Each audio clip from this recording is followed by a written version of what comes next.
Bindia Hoyt, Ace Harvey here. I just want to talk briefly about my particular goddess, the Morrigan, today. Um, just a little disclaimer: I am not a native Irish speaker. If I mispronounce anything, I'm sorry. Many people see the Morrigan as a triple goddess. I'm a hard polytheist myself, and I extend this to the Morrigan herself. If you view her as a triple goddess, I have nothing against you. Hopefully you have nothing against me.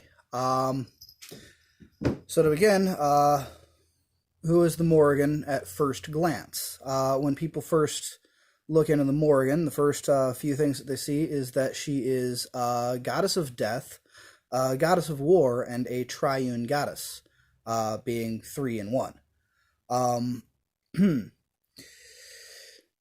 But when you look into her in more depth, you start to learn some more about her. She is a land sovereignty goddess. The ancient Irish had a lot of these that were tied to the land itself. And often the sacred king would actually have to be married to the land sovereignty goddess in order to be king. So in that we get that she is actually a decider of royalty, as well as a maker of heroes. The hero Cuchulainn was challenged by her several times, um, and of course he actually challenged her back. Um, most notably, she turned herself into a she wolf, an eel, and a cow. Actually, a herd of cows. Later, she turned herself into a woman milking a cow, and actually got him to bless her. uh, she chooses her own. Many devotees of the Morrigan see her as having chosen them and not the other way around. I certainly have experienced this myself. Um, this seems contrary to the way that most polytheists seem to choose their deity rather than their deity choosing them. Uh, we speak a lot of the call of the Morrigan, which may or may not be a actual vocal, calling to her so much as symbolic, a feeling drawn to her. It's often said that her presence is actually very loud, so to speak. For me, I couldn't ignore it.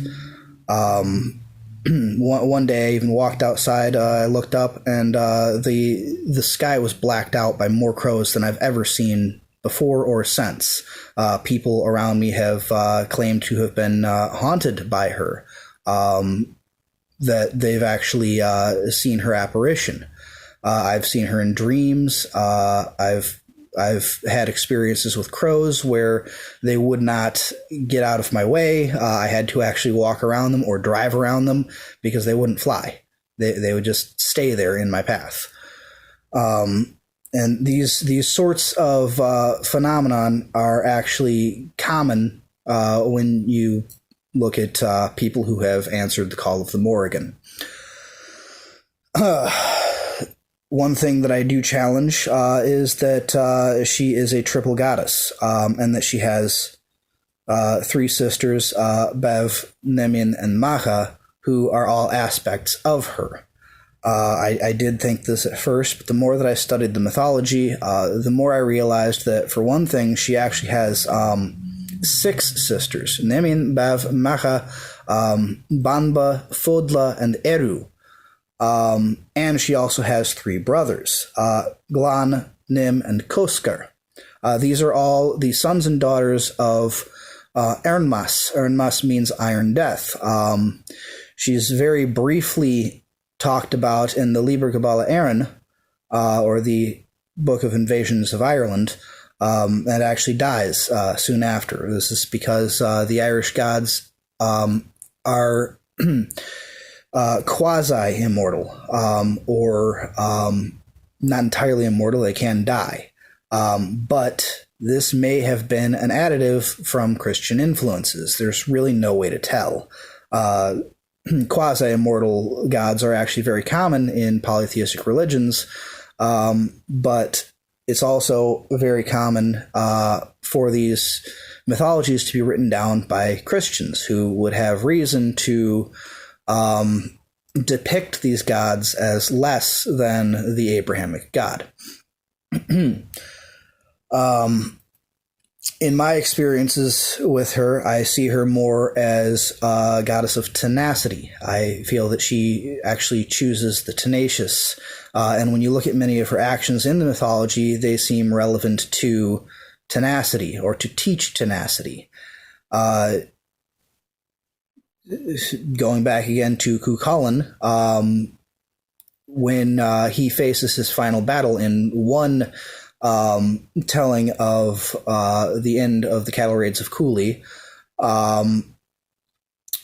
he's actually dissuaded to go into battle several times, and goes anyway, knowing that it will be his death. This is, I think, a great depiction of a hero. He doesn't just give up because he's in a losing battle. He goes and fights anyway, because courage is not the lack of fear. Courage is doing what's right even though you're afraid. So, with all of that being said, she is often seen as a goddess of death, because she does seem to appear to warn soldiers that they are about to die. She's also said to collect the souls off the battlefield, kind of like a Valkyrie. A goddess of war. She's usually more of a prophetess who predicts war, predicts hard times, and predicts peace. That's one of the things that I think that she deserves more credit for, is her omen of peace at the end of the Second Battle of Moytura.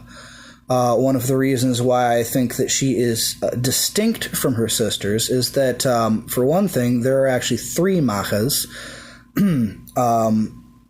For another, she's actually seen in battle with Bav and Maha as separate beings in the Second Battle of Moytura. So, all that being said, this is my interpretation of her. It doesn't have to be yours. This is just my view, based on research and my experiences with the Morrigan.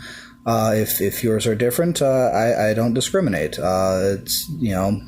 It's what you believe. But this is my own take on it. So I wish you all well. Gunarilat and Shlon.